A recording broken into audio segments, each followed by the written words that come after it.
So hello everyone, welcome to physics की दुनिया। सो my dear, आज के जो डिस्कशन का टॉपिक रहने वाला है वो है कि किस तरीके से बॉल को हवा में मूवमेंट मिलता है, या फिर हवा में जब बॉल मूव होती है, स्विंग होती है, उनके पीछे की फिजिक्स क्या होती है। हर मनुष्य के मन में ये डाउट रहता है, जो भी बच्चे या फिर जो भी लोग जिनका फिजिक्स से कोई ताल्लुकात नहीं है ना, वो भी जब क्रिकेट देखते हैं तब ना उनको भी एहसास होता है कि बॉल हवा में स्विंग हो रही, बट वो कभी ये इस चीज़ का पता लगा नहीं पाते कि इनके पीछे के रीजंस क्या होते हैं। But believe me my dear, अगले 4 से 5 मिनट के बाद जब जब 4 से 5 मिनट का डिस्कशन हो जाएगा, you will be able to understand कि इनके पीछे की फिजिक्स क्या है। बिकॉज ये आप लोग ये चीज़ें पढ़ के आ रहे हो फिजिक्स में, सो दैट ये आप लोगों को आना चाहिए। प्रैक्टिकल एप्लीकेशन है, आप लोगों को आना चाहिए कि सर हाँ, यहाँ जो हम चीज़ें पढ़ के आते हैं इन्हीं चीज़ों का एनरोलमेंट यहाँ होता है, that's why the things are happening, है ना। ओके माय डियर, स्टार्ट करते हैं। अगले 4 से 5 मिनट के बाद everyone will be able to understand कि इनके पीछे की फिजिक्स क्या होती है ना। बिल्कुल डिटेल में हम लोग देखेंगे इनको, सो दैट जो नए बच्चे हैं जो डायरेक्टली इस वीडियो पे आए हैं, जिन्होंने पहले की फिजिक्स में कुछ पढ़ा नहीं है ना, उनको भी कोई ट्रबल ना हो। पहले मैं आप लोगों को कुछ टर्म्स इंट्रोड्यूस करवाऊंगा, जो नई टर्म्स आएंगी उनसे इंट्रोड्यूस करवाऊंगा, सो दैट किसी बच्चे के मन में कोई डाउट ना रहे ना। ओके माय डियर, हवा का स्विंग, बॉल का हवा में स्विंग होना, दो तरीके से हम लोग इन चीजों को देखते हैं। जब एक तो जब बॉल नहीं होती है ना, आप लोगों ने देखा होगा जो भी क्रिकेट देखते हैं, जब बॉल नहीं होती है उनको हवा में मूवमेंट मिलता है। हवा में स्विंग होना अलग चीज है, बॉल का टिप लेने के बाद टर्न होना अलग चीज है। हम यहाँ जो डिस्कशन कर रहे हैं वो हवा में स्विंग होना है ना। बॉल का हवा में स्विंग होना, टप्पा खाने से पहले बॉल का जो स्विंग होना होता है ना, उनके पीछे के रीजंस को हम लोग यहाँ पे डिस्कस करेंगे my dear. So very first, जब बॉल नहीं रहती है तब जो हमें बॉल में मूवमेंट मिलता है उसको हम बोलते हैं कन्वेंशनल स्विंग। उसको हम बोलते हैं कन्वेंशनल स्विंग। ये सिर्फ एक नाम है अपने आप में, उसमें इसके नाम में हमें इतना कुछ गहराई वाली चीजें मिलेंगी नहीं। एंड देन नेक्स्ट वन, जब बॉल पुरानी हो जाती है, 20 30 25 ओवर के बाद आप लोग देखते होंगे ना, बॉल घिस जाती है। अरे यार, इंटरनेशनल क्रिकेट में देखे होंगे ना, बॉल घिस जाती है, तब जो हवा में स्विंग मिलती है उसको हम बोलते हैं रिवर्स स्विंग। बॉल का दो टाइप से स्विंग होना पॉसिबल होता है। पहला जब बॉल नहीं होती है उसको हम बोलते हैं conventional swing, and the second one is when the ball is rough. जब पुरानी हो जाती है ना, घिस जाती है, थोड़ी खुरदरी हो जाती है, तब बॉल का जो हवा में मूवमेंट होता है उसको हम बोलते हैं रिवर्स स्विंग माय डियर, है ना। ओके माय डियर, तो वेरी फर्स्ट आप लोगों को यहाँ पे कुछ एनिमेशन दिख रही होंगी, है ना। उन एनिमेशंस के जरिए मैं आप लोगों को चीजें दिखाऊंगा, सो दैट हर बच्चा उस चीज को एब्जॉर्ब कर पाए ना, हर बच्चा उस चीज को फील कर पाए कि एक्चुअल में सर हो क्या रहा है, एक्चुअल में हो क्या रहा है। बहुत बढ़िया sir. Okay my dear, as you are able to understand कि मैंने यहाँ बॉल को दो पार्ट में डिवाइड कर दिया। बॉल को यहाँ पे दो पार्ट में डिवाइड कर रखा है। द वेरी फर्स्ट की सरफेस वहाँ पे नई है, शाइनी का मतलब होता है चमकदार होना, और बॉल वहाँ पे नहीं है। And the second one is left side, जहाँ पे लिखा हुआ है रफ साइड। रफ साइड का मतलब सर बॉल वहाँ पे थोड़ी घिस गई है, इसका मतलब उसकी सतह कुछ खुरदरी हो गई है। खुरदरी हो गई मतलब पुरानी हो गई है ना। इस तरीके से आप उस चीज को देखो। ओके बच्चों, जो ये आप फ्लो सा देख रहे हो ये एयर का फ्लो है। अरे यार, हवा में ही तो बॉल जा रही है ना। बॉल यहाँ हमारे सिस्टम में दो ही चीजें हैं, एक बॉल है और एक हवा है। हमें यहाँ इन दो के बीच में ही डिस्कशन करना है।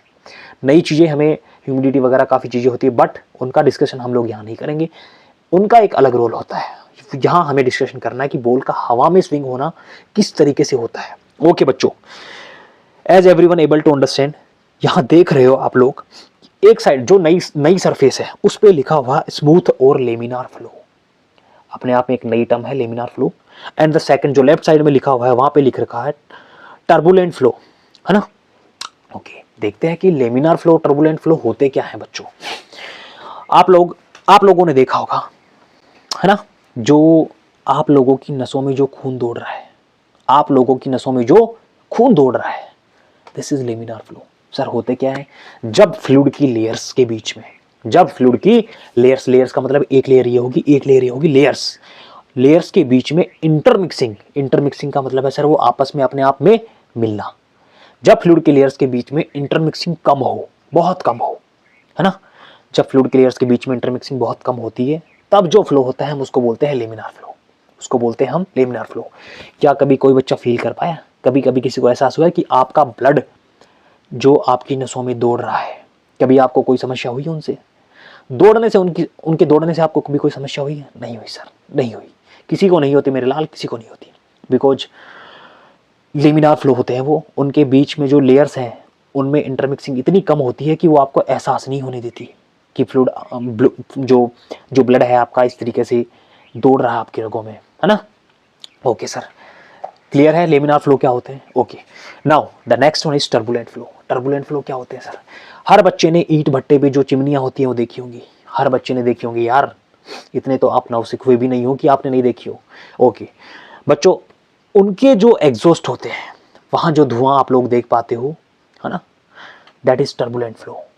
क्या कभी आप लोगों ने फील किया कि उनके बीच में इंटरमिक्सिंग इतनी ज्यादा गहरी होती है, इतनी ज्यादा गहरी होती है कि वो अपने आप में अलग ही दिखती है, अपने आप में इतनी मिली हुई सी दिखती है कि अलग लेयर उनकी आप फील नहीं कर पाते हो। उसको हम बोलते हैं टर्बुलेंट फ्लो, उसको हम बोलते हैं टर्बुलेंट फ्लो। ओके बच्चों, क्लियर है दोनों टर्म्स, लेमिनार फ्लो क्या होते हैं और टर्बुलेंट फ्लो क्या होते हैं? जब फ्लूइड की लेयर्स के बीच में इंटरमिक्सिंग ज्यादा होती है, आप देख पा रहे हो धुआं के पार्टिकल्स इधर इधर इधर इधर इस तरीके से जा रहे हैं, इधर जा रहे हैं, सेकंड वाले की इधर जा रहे हैं, इधर जा रहे हैं, इधर जा रहे हैं, मिलन होके मिल करके जा रहे हैं, वो फ्लो में मिल करके जा रहे हैं, इसीलिए हम उसको बोलते हैं टर्बुलेंट फ्लो। ओके सर, बहुत बढ़िया। नाउ बच्चों, पहला जो हम देख रहे हैं स्विंग होना वो है कन्वेंशनल स्विंग, है ना। जो कन्वेंशनल स्विंग होती है उसमें क्या होता है, नई बॉल के साथ जो स्विंग होती है उसको कन्वेंशनल स्विंग बोलते हैं, हर बच्चे को पता है इस चीज का। यहां देखो बच्चों, जो राइट साइड में जो एयर की जो लेयर्स आ रही है, जो एयर की लेयर्स आ रही है वो नई सरफेस के कांटेक्ट में इतने गहराई से आ रही थी, टच होके, बिल्कुल टच होके आ रही है बच्चों, बिल्कुल टच होके आ रही है ना, बिकॉज वहां की जो सरफेस है वो स्मूथ है। अब हर बच्चे को पता है जब सरफेस स्मूथ है इसका मतलब सर वहां पे घर्षण कम है, घर्षण का मतलब होता है फ्रिक्शन, वहां पे फ्रिक्शन कम है, स्मूथली वहां से आ रही है। बट लेफ्ट साइड में आप देखोगे एक साइड खुरदरी है, बॉल की एक साइड खुरदरी है। खुरदरी होने का मतलब सर रफ होना, रफ होने का मतलब सर वहां पे जो जो इरेगुलरिटीज हैं, थोड़ा डेप्थ में जा रहे हैं बट हजम कर पाओगे, हजम कर पाओगे, पढ़ के आए हो आप फ्रिक्शन पहले, है ना। वहां पे इरेगुलरिटी ज्यादा है, मतलब सर कहीं कहीं कम कम गड्ढे हैं, कहीं ज्यादा है। खुरदरापन का मतलब यही होता है ना यार, जब हम इनको माइक्रोस्कोप वगैरह से देखते हैं तब हमें एहसास होता है कि इनके बीच में भी गहराई बहुत होती है ना। ओके, इसका मतलब सर यहाँ पे फ्रिक्शन ज्यादा है, बिल्कुल बच्चों, बिल्कुल फ्रिक्शन ज्यादा है, बिल्कुल फ्रिक्शन ज्यादा है। अब आप देख पा रहे होगे जो फ्लूइड की लेयर्स हैं उनमें आप इस तरीके से इस तरीके से कुछ देख पा रहे हो ना, ये है कि पीक टू वैली में कितना जाके आ रहे हैं। जो वो खुरदरी सतह है, जो खुरदरी सतह है बॉल की, उसमें जो एयर के पार्टिकल्स हैं वो कितना जाके आ रहे हैं, वो उनकी शेप डिसाइड कर रही है। इसको हम बोलते हैं टर्बुलेंट फ्लो, बिकॉज अब इंटरमिक्सिंग इतनी ज्यादा होगी, जब रफनेस ज्यादा है, कोई पार्टिकल आएगा, टकराएगा, फिर कहीं जाएगा, फिर कहीं जाएगा, फिर कहीं जाएगा, फिर कहीं जाएगा, इस तरीके से, है ना बच्चों। अब आगे आप टर्म देख रहे हो, ये कनेक्ट होके चलते, बिल्कुल बॉल की जो सरफेस है उससे कनेक्ट होके आ रहे हैं, बिल्कुल कनेक्ट होके आ रहे हैं, कनेक्ट होके ही रह रहे हैं, काफी टाइम तक कनेक्ट हो रहे हैं। बट जो आप देख पा रहे हो साइनी साइड, जो समतल चिकनी सरफेस देख पा रहे हो ना आप, यहाँ पे देख पा रहे हो चिकनी सरफेस, बॉल का जो राइट साइड, बॉल का जो राइट साइड है, उसी से वो जो फ्लो था सेपरेट हो जाता है, फ्लो सेपरेशन। अब आप एक टर्म देख रहे हो अर्ली सेपरेशन। अर्ली सेपरेशन क्या होता है? सेपरेशन क्या होता है बच्चों? जब फ्लूइड के जो मॉलिक्यूल्स थे वो प्रेशर को ओवरकम नहीं कर पाते, जब जो यहाँ का प्रेशर है ना उसको ओवरकम नहीं कर पाते, मतलब सर उसको ओवरकम कर पाने का मतलब है उससे पार ना पाते हो ना, जब उनसे पार ना पा रहे हो, है ना, ओवरकम नहीं कर पा रहे हो, तब की बात में क्या होता है, तब बच्चों,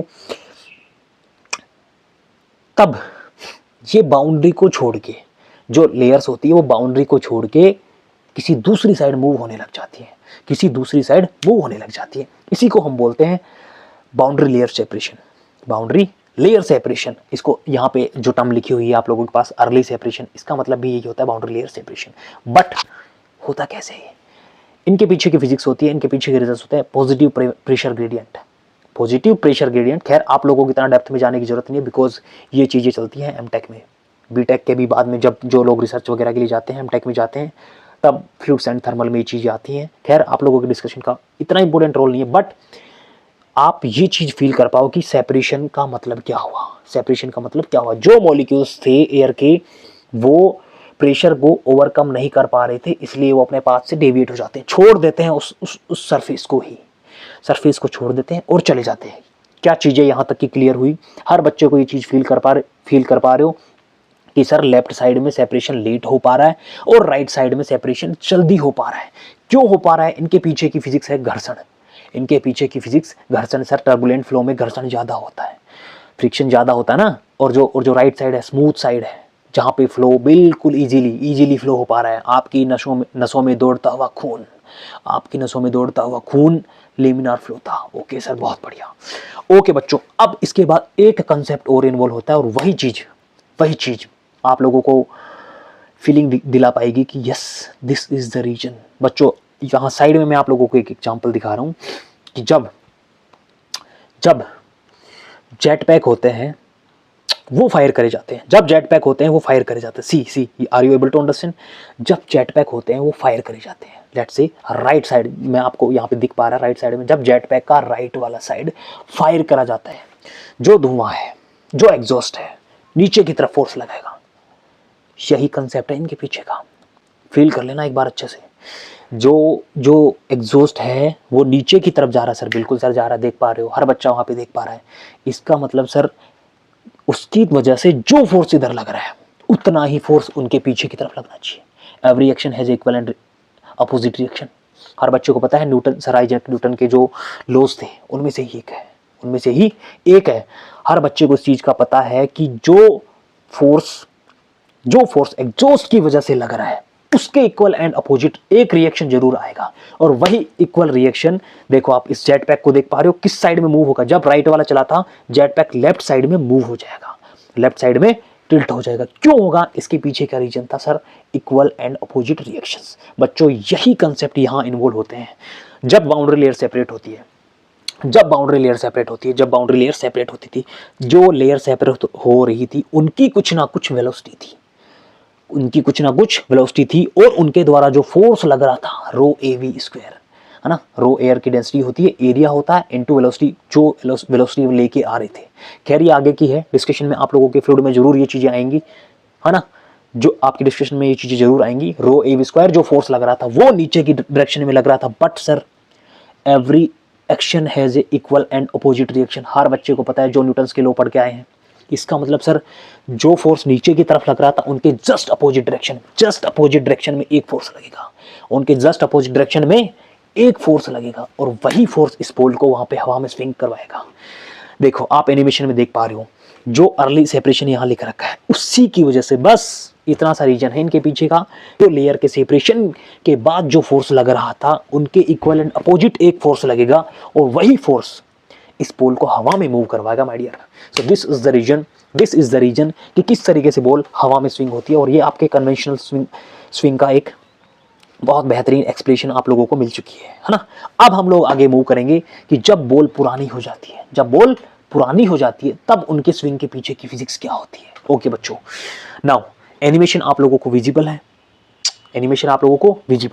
जब बॉल पुरानी हो जाती है, 20-30 ओवर हो जाते हैं, बॉल घिस जाती है यार, हर बच्चे को पता है जो देख के आते हैं, बॉल घिस जाती है, फ्रिक्शन ज्यादा हो जाते हैं, बट सी क्या हो रहा है यहां पे। नाउ अब आप लोग देख पा रहे हो कि जो बॉल है एक साइड, हम ऐसा तो है नहीं कि सर दोनों साइड से बॉल बराबर रफनेस होगी, नहीं ऐसा नहीं होता मेरे लाल, ऐसा नहीं होता। एक साइड से बॉल की रफनेस ज्यादा है, देख पा रहे हो, लेफ्ट साइड में बॉल की रफनेस ज्यादा है, एंड जो राइट साइड है स्लाइटली साइन साइड, थोड़ा बहुत चिकनी सरफेस है, थोड़ी बहुत स्मूथ सरफेस है। बहुत बढ़िया सर, बहुत बढ़िया, ब्यूटीफुल। अब बच्चों आप लोग देख पा रहे हो जो रियली रफ साइड है, इसका मतलब सर सरफेस की रफनेस इतनी ज्यादा हो गई कि जो एयर के मॉलिक्यूल्स आ रहे थे सर, जितने मोमेंटम से वो आ रहे थे, लेफ्ट साइड में जो थिकनेस ज्यादा है, टर्बुलेंट फ्लो की थिकनेस यहाँ पे ज्यादा है, देख पा रहे हो, ज्यादा जो थिकनेस है, ज्यादा थिकर, यहाँ पे लिख रखा ना रियली रफ साइड का मतलब है सर बहुत ज्यादा टर्बुलेंट फ्लो है। बहुत ज्यादा टर्बुलेंट फ्लो का मतलब सर बहुत ज्यादा फ्रिक्शन है। जब फ्रिक्शन बहुत ज्यादा है, एयर के मॉलिक्यूल्स आ रहे थे, एयर के मॉलिक्यूल्स मोमेंटम के साथ आ रहे थे, कुछ ना कुछ उनका मोमेंटम था, आ रहे थे, एंड देन जब वो उन गड्ढों में, फ्रिक्शन का मतलब होता है गड्ढे ही होना होता है ना। आप उनको माइक्रोस्कोप वगैरह से देखोगे तब आप लोगों को ये चीजें फील हो पाएंगी कि सर एक्चुअल में ये है क्या, है ना। जब वो गड्ढों में चलते अपना मोमेंटम खो देते हैं और वो आगे की फ्रिक्शन को ओवरकम नहीं कर पाते। वहीं से वो जल्दी डेविएट हो जाते हैं बिकॉज उनकी एनर्जी उन फ्रिक्शन को ओवरकम करने में ही पूरी हो जाती है। दैट्स वाई वो जल्दी वहां से डेविएट हो जाते हैं माय डियर। और देखो, जब उनका सेपरेशन जल्दी हो जाता है, राइट साइड में स्टिल कुछ है ना, स्लाइटली साइनी साइड है। इसका मतलब सर टर्बुलेंट फ्लो तो वहां पे होगा, बट जो पहले था, जो अब हो रहा है उससे कम, जो लेफ्ट साइड में है उससे कम। इसका मतलब सर जो लेफ्ट साइड में टर्बुलेंट फ्लो है उससे कम फ्लो। इसका मतलब सर ये जो फ्लो है सरफेस के चिपक करके चलेगा, बहुत बढ़िया सर, बहुत बढ़िया। इसका मतलब सर इनकी जो बाउंड्री लेयर है वो बहुत आगे तक चल पाएगी। और यकीन मानो मेरे लाल, जहां सरफेस पहले सेपरेट हो जाती है, उन्हीं के अपोजिट डायरेक्शन में फोर्स लगते हैं और वही फोर्स बॉल को हवा में मूवमेंट देते हैं, बहुत बढ़िया सर। यहां आप लोग देख पा रहे हो, जब लेफ्ट साइड है इरेगुलरिटी ज्यादा थी सर, फ्रिक्शन ज्यादा थे, टर्बुलेंट फ्लो बहुत ज्यादा थे, बहुत बढ़िया। जब टर्बुलेंट फ्लो बहुत ज्यादा थे, फ्लूइड के जो पार्टिकल्स से उनका मोमेंटम पहले ही समाप्त हो चुका होता है और वो जल्दी वहां से सेपरेट हो जाते हैं। जब वो सेपरेट होके जाते हैं, उनके इक्वल एंड अपोजिट फोर्स उल्टी दिशा में कुछ ना कुछ लगता है, वही फोर्स उस बॉल को हवा में मूवमेंट देता है, सी यहाँ पे जो पहले सेपरेशन हुआ, इसके अपोजिट डायरेक्शन में फोर्स, मतलब बॉल सर राइट डायरेक्शन में मूवमेंट ले रही है, बहुत बढ़िया sir. So my dear, this is the reason कि किस तरीके से बॉल हवा में स्विंग होती है, जब वो पुरानी हो जाती है, और किस तरीके से जब वो बॉल नई रहती है तब। नाउ आप कंपैरेटिवली देख सकते हो दोनों चीजों में। यहां से आप एक कंक्लूजन निकाल सकते हो कि सर जब कन्वेंशनल स्विंग होती है तो बॉल की जो स्विंग होती है, हवा में स्विंग होती है, वो खुरदरी साइड जो होती है, जहां टर्बुलेंट फ्लो ज्यादा होता है, उस डायरेक्शन में मूवमेंट होता है। मूवमेंट हुआ है, उसके पीछे का रीजन आप लोगों को पता चल चुका माय डियर। उसके पीछे का रीजन क्या है आप लोगों को बिल्कुल अच्छे से पता लग चुका कि सर एंड इक्वल, है ना, जो फोर्स होते हैं वो every action has equal and opposite reaction, है ना। और वही इनके मेन रीजन होते हैं कि जिन वजह से वो बॉल हवा में स्विंग हुई है। Okay my dear, now you are able to understand कि किस तरीके से बॉल हवा में स्विंग हो पा रही है। आप यहां से सिंपली कंक्लूजन निकाल सकते हो कि सर जब बॉल कन्वेंशनल स्विंग में हम लोग देखते हैं बॉल खुरदरी साइड की तरफ मूव होती है, इनका रीजन हम दे चुके हैं। बट जब रिवर्स स्विंग होती है तब स्मूथ साइड की तरफ स्विंग होती है। बट इनके पीछे के रीजंस आप लोगों को जानना बहुत जरूरी है माय डियर, बिकॉज ये तो आप सिंपली पढ़ के भी इतना नॉलेज आइडिया लगा लेते हो कि हाँ this is the reason behind this, but believe me.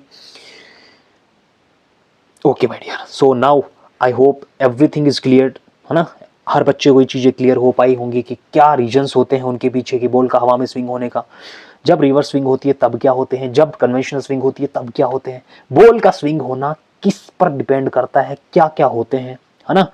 So my dear, I hope everyone is able to understand. हर किसी मनुष्य को ये चीज पता लग चुकी होगी कि क्या इनके पीछे की फिजिक्स है, बॉल का हवा में मूवमेंट होना।